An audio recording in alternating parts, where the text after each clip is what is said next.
오늘 함께 나눌 말씀은 마태복음 9장 18절에서 26절 말씀입니다. 마태복음 9장 18절에서 26절 말씀입니다. 우리 함께 말씀을 읽겠습니다. 예수께서 이 말씀을 하실 때에 한 관리가 와서 절하며 이르되 내 딸이 방금 죽었사오나 오셔서 그 몸에 손을 얹어 주소서.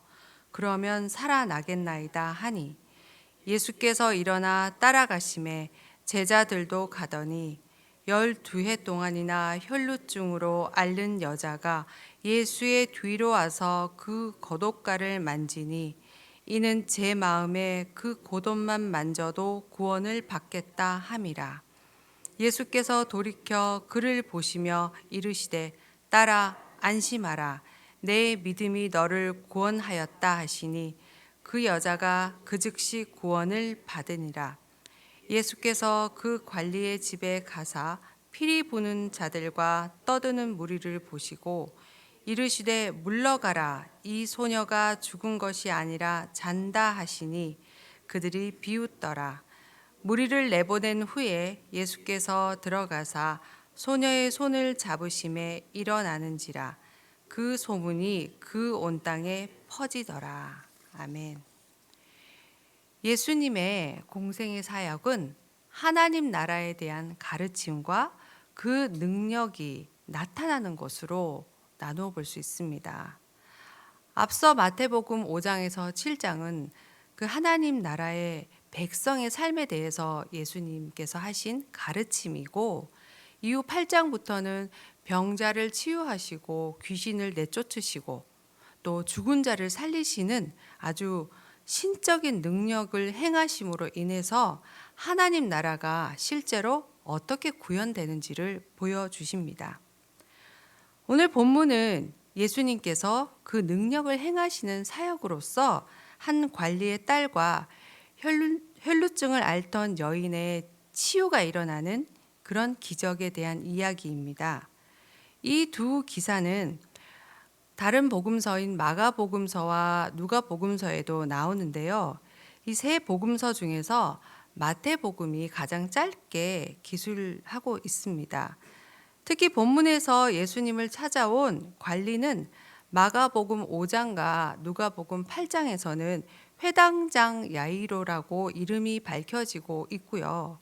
그의 12살 난 외동딸이 죽어가고 있다고 먼저 기술되어 있는데, 이와는 달리 마태복음에서는 딸이 방금 죽었습니다 라고 단정되어 기술합니다. 이러한 것은 어떤 사실에 대한 왜곡이나 오류라고 보는 것이 아니라 마태복음에서 강조되고 있는 내용이 무엇인가에 따라서 기술적인 방식이 다르다라고 이해하시면 됩니다. 이렇게 마태복음은 다른 복음서에 비해서 이야기의 전개가 빠르고 사건들이 간결하게 요약되어 있다는 특징이 있습니다. 오늘 말씀은 예수께서 이 말씀을 하실 때에 라고 시작합니다. 여기서 이 말씀이라는 것은 앞의 내용이 되는 건데요. 앞에서 세례 요한의 제자들이 바리새인과 우리 세례 요한의 제자들은 금식법에 따라서 금식을 하는데 왜 예수의 제자들은 금식을 안 하시는 겁니까? 라고 예수님께 물었습니다. 이에 대해서 예수님께서는 혼인잔치에서 신랑과 함께하는 손님들 이야기, 그리고 생배 조각을 낡은 옷에 댈 수 없다라는 이야기, 그리고 새 포도주와 새 부대에 대한 비유를 들어서 답을 해 주셨습니다. 이러한 예수님의 말씀은 바로 메시아로 오신 예수님이 선포하시고 계시는 하나님 나라는 옛 율법의 메인 종교 체제로는 절대 담을 수가 없다. 그 말씀을 해주시는 것으로서 이제 예수님을 따르는 예수의 제자들은 예수님과 맺어진 새 언약으로 인해서 그렇게 맺어진 신앙 공동체가 될 것이다 라는 것을 해주신 말씀이었습니다. 그래서 예수님께서 이런 새로운 시대에 대해서 말씀을 하실 때 한 관리가 죽은 딸을 다시 살려달라는 사건, 그리고 혈루증을 앓던 여인이 치유가 일어나는 이야기가 이어지는 오늘 본문이 되는 거죠. 이러한 이어지는 연결성은 이 모든 사건들이 단순한 기적을 보여주는 그런 차원의 이야기가 아니라 바로 예수님이 만물의 왕이시고 생명을 주관하시는 분이시고 새로운 질서를 가져오시는 분이라는 것을 강조한다고 볼 수 있습니다. 예수님께서 바로 이 말씀을 하실 때에 한 관리가 예수님 앞으로 와서 절을 하고 내 딸이 방금 죽었습니다. 오셔서 그 몸에 손을 얹으셔서 그러면 살아나겠나이다 라고 합니다. 이 관리는 회당장인 것을 마가복음과 누가복음에서는 나오지요. 그래서 그는 누구보다도 성경과 율법에 대해서 아주 잘 아는 사람이었습니다. 그런데 자신의 노력으로는 그리고 자신이 알고 있는 율법의 능력으로는 딸의 죽음 앞에 마냥 무기력했기 때문에 주저앉아 있었겠지만 예수님의 소문을 듣고 예수님께 나와 죽은 딸을 살려달라고 간청한 겁니다. 그는 무엇을 근거로 죽은 딸을 살려달라고 했을까요? 유대인들의 율법을 가르치고 예배를 주관하는 것이 회당인데 그 회당의 관리자로서 책임자로서 그는 구약 성경을 아주 잘 알고 있었던 사람입니다. 그래서 열왕기서에 기록된 사르밧 과부가 죽은 아들을 살려달라고 했을 때 엘리야가 기적을 보여준 것처럼 또 수넴 여인의 죽은 아들을 살린 엘리사의 기적을 떠올렸을 수도 있습니다. 이러한 그가 오직 예수님만이 자기 딸을 다시 살릴 수 있는 유일한 희망인 것을 믿음을 갖게 된 거죠. 그렇게 해서 예수님 앞으로 달려오게 된 겁니다. 참으로 인간의 생명과 죽음조차 바로 예수님의 권위 아래 있다는 그러한 믿음을 보여줍니다. 그는 예수님께 죽은 딸의 몸에 손을 얹어 주소서 그러면 살겠나이다 라고 말합니다.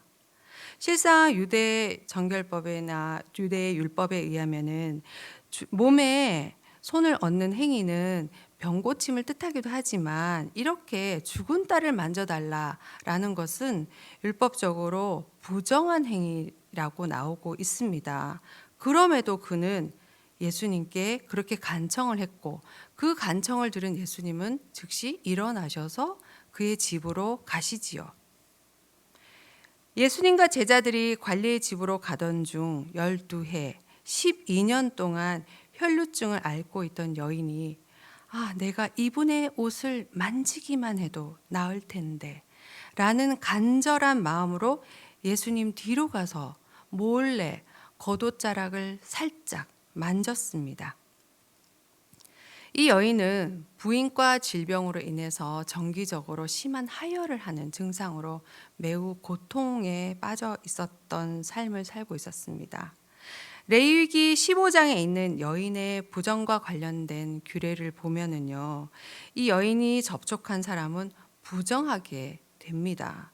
그래서 여인은 12년 동안 몸으로 고통을 받았을 뿐만 아니라 또 부정한 사람으로서 사람들과 섞일 수도 없었고 따돌림 받고 매우 소외된 삶을 살 수밖에 없었을 겁니다. 마가복음 5장에서 이 여인은 정말 병을 고치기 위해서 많은 의원을 찾아다니고 노력을 했지만 아무런 효험도 없었을 뿐만 아니라 오히려 병은 더 깊어져 갔다라고 진술되어 있습니다. 이렇게 오랜 세월 병든 몸으로 삶에 오직 절망밖에 없었던 여인이 예수님의 능력의 행하심에 대한 소문을 듣고 예수님의 겉옷자락이라도 만지며 나을 것이라는 믿음으로 예수님의 겉옷자락을 만졌습니다. 그 여인이 예수님의 옷자락을 만지는 순간 예수님은 그녀의 행동을 아셨고 그리고 바로 여인을 향해서 돌아서서 말씀하십니다. 24절에 딸아 안심하라 내 믿음이 너를 구원하였다. 이렇게 부정한 여인이 접촉하였는데 예수님은 아무런 책망도 하지 않으십니다. 오히려 그 여인의 비참했던 삶을 다 아셨다는 듯이 예수님은 딸아라고 불러주시고 마음을 먼저 위로해 주십니다. 또 예수님의 능력을 믿고 옷자락을 만졌던 그 여인의 신념과 용기 있는 행동을 믿음이라고 인정하시고 너의 믿음이 너를 구원하였다라고 하십니다. 이렇게 예수님은 그녀의 육신적인 치유를 넘어서 모든 일상에서 그동안 부정한 자였기 때문에 아무런 것도 행동할 수 없었던 여인이 드디어 정한자로서 정상적으로 회복되었다라는 구원을 선언해 주신 겁니다. 예수님의 구원 선언에 이어서 본문에서는 그 즉시 구원을 받으니라 라고 기록하고 있는데요. 여기서 그 즉시라는 이런 시간적인 것을 나타내는 표현은 예수님이 말씀하시고 즉시 치유가 일어났다라는 걸 확인시켜주는 그런 단어가 됩니다. 따라서 혈루증 여인이 치유된 기적은 앞에서부터 계속 나열되어진 예수님의 치유 사역과 마찬가지로 예수님이 말씀하시고 그리고 예수님에 대한 믿음이 서로 만났을 때 예수님의 능력이 작동되고 있었다라는 것을 볼 수 있죠. 당시 예수님의 소문을 듣고 얼마나 많은 사람들이 예수님을 따라왔겠습니까? 많은 군중들이 있었음에도 불구하고 예수님의 치유와 구원의 능력을 입었던 사람은 자신에게 있던 어떤 지식, 경험, 이런 모든 가능성을 다 포기하고 오직 예수님께 소망을 둔 사람에게 예수님의 능력이 임하였다는 것도 우리가 확인할 수 있습니다. 드디어 예수님이 관리의 집에 도착하셨습니다. 그 장소에서는 이미 관례적인 애도의식이 진행되고 있었습니다. 피리 부는 자들과 떠드는 무리들, 이 사람들은 장례의식을 위해서 고용된 사람들입니다.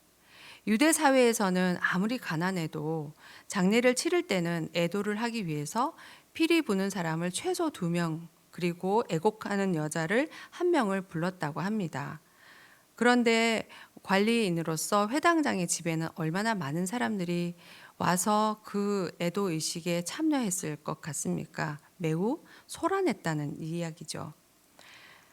그래서 예수님은 이들을 향해서 물러가라 라고 말씀하시면서 이 소녀가 죽은 것이 아니라 잔다 라고 말씀하셨는데 예수님이 누구신지 모르는 사람들이 이 말씀을 듣고는 그냥 비웃을 수밖에 없었던 건 당연한 것 같습니다. 지금 우리 시대에도 예수님을 모르는 사람은 예수 믿는 사람을 그저 비웃기까지 하듯이 말이죠.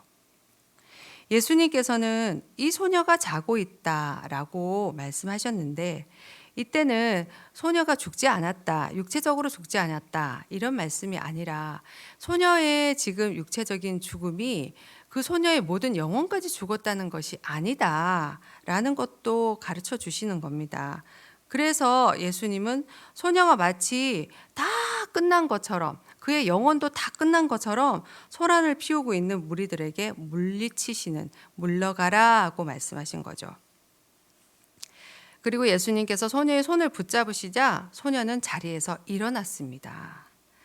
마태복음 저자는 마가복음과 누가복음에서 이 기사를 다룰 때 예수님께서 소녀를 살리시면서 달리다굼이라고 말씀하시고 그 외에도 여러 가지 세부적인 설명이 있었음에도 불구하고 이 모든 기술을 다 빼고 설명하고 그저 손을 잡으시니 소녀가 일어났다라고 간단하게 서술합니다. 이렇게 저자가 간단하게 서술하는 것은 마태복음의 초점이 어디 있는지를 또 알게 해주는데요. 먼저 마태복음은 그 독자층을 1차적으로는 유대인에게 두었기 때문입니다. 유대인들에게는 마태복음이 밝히고자 한 것은 바로 예수님이 구약에서부터 예언되어져 왔고 그 유대인들이 그토록 갈급하게 기다렸던 바로 메시아이시다라는 것을 알려주고 싶었기 때문이고요. 또 이 예수님께서 하나님의 능력을 계승하신 만물의 참된 왕으로서 권위를 가지고 계신 분이시다 라는 걸 강조하고 있음을 알 수 있습니다. 오늘 우리가 마태복음 9장의 말씀을 보면서 살펴본 두 가지 이야기는 예수님께서 보여주시고자 하는 것이 바로 하나님 나라에 대한 가르침에 이어 하나님 나라의 실제가 무엇인지를 가르쳐 주신 내용에서 특히 하나님께서 보여주시고자 하는 것이 예수님을 믿는 믿음과 예수님의 말씀이 만난다는 것, 그 밀접한 상관성이 있다는 것을 볼 수 있습니다. 혈루증 여인과 관리의 딸을 치유하시는 두 사건을 볼 때 우리에게도 예수님을 믿는 믿음을 작동하는 것이 굉장히 중요하구나. 예수님만이 생명의 주관자이시고 우리의 모든 어려움과 고통, 절망 가운데 희망을 주시는 분이시라는 것을 확인하고 확신해야 합니다. 특히 회당장이었던 관리는 자신의 그런 옛 율법에 대한 그런 알에 대해서 또 그런 권위에 대해서 다 버리고 예수님을 유일한 희망으로 여기는 모습으로 나아갔던 것에 주목하게 되고요. 부정한 자로서 낙인 찍혀서 삶에 아무런 소망이 없던 한 여인은 그 예수님의 옷자락만 만져도 내가 살 수 있겠다라고 믿음으로 예수님 앞에 용기 있게 나아갔던 그 모습을 볼 때 우리에게도 이러한 믿음으로 예수님의 능력을 덧입고 살아가는 하나님 나라를 실제적으로 살 수 있는 우리에게도 능력이 있고 그 원리가 있다라는 것을 깨닫기 바랍니다. 오늘 우리가 기도하러 나왔는데요. 개인적인 삶에서의 많은 문제들이나 또 소망들 가지고 계실 겁니다. 그 모든 문제들과 그 소망들을 하나님께 올려드릴 때 이러한 믿음으로 선포하는 기도가 되시길 바랍니다. 특히 지금 국가적으로도 정말 답이 없어 보이는 사방이 우겨싸임 당한 것 같은 그런 낙심될 때가 있는데요. 우리의 유일한 소망이시고 역사의 주관자이신 예수님의 능력을 의지하여서 더욱 하나님께 함께 간구하시길 바랍니다. 우리가 이 새벽에 하나님 나라의 백성으로서 저에게 그리고 여러분에게 이 능력을 붙드는 그런 믿음이 더해지는 기도가 되길 바라고 그 믿음이 삶으로 경험되어지는 오늘 하루가 되길 축복합니다. 기도하시겠습니다. 사랑과 능력의 하나님 아버지, 오늘도 하나님의 말씀으로 소망을 주시고 기도로 하루를 시작하게 하시니 참으로 감사합니다. 하나님께서 예수님을 통해 혈루증 여인과 회당장의 딸을 만나게 하시고 살려주신 것처럼 우리의 삶에도 찾아오셔서 은혜를 베풀어 주시기를 간절히 원합니다. 주님, 오랜 세월 질병에 묶여서 아무런 소망 없던 여인이 예수님의 옷자락만 만져도 나을 것이라는 믿음으로 나아갔던 용기를 바라봅니다. 그 믿음을 보시고 따라 안심하라. 내 믿음이 너를 구원하였다 라고 선언해 주신 것처럼 오늘 우리에게도 그 말씀의 은혜를 붙들고 그 선언이 일어나기를 간구합니다. 고백합니다. 오직 주님만이 저희의 모든 질병에서 또 고난에서 우리를 건지시고 온전히 회복시킬 수 있는 분이심을 고백합니다. 이렇게 주님께 나아갈 때 우리 안에 있는 두려움을 물리쳐 주시고 확신과 소망 가운데 거하는 하루가 되게 하여 주시옵소서. 하나님 나라에는 어떠한 고통도 죽음도 절망도 없는 나라인 것을 믿습니다. 주님의 말씀을 신뢰하며 믿음으로 나아가게 하여 주시옵소서. 특별히 오늘 홍콩 마카오로 비전 트립을 떠나는 우리 청년들에게 이 믿음의 걸음이 더해지는 비전 트립이 되기를 축복합니다. 선교사님과 여러 사역의 현장들을 방문하면서 오직 주님의 말씀으로 살아가는 선교에 대한 비전도 함께 품게 하시고 하나님 나라의 비전을 믿음으로 확신하는 비전 트립이 되게 하여 주시옵소서. 끝까지 안전을 지켜 주시옵소서. 또 우리 믿음의 자녀들에게 주님을 굳게 믿는 확신이 더해지는 자녀들로 유산을 남겨줄 수 있도록 우리를 다시금 새롭게 하여 주시옵소서. 언제나 우리와 함께 하시고 사랑으로 인도하시는 예수님의 이름으로 기도합니다. 아멘.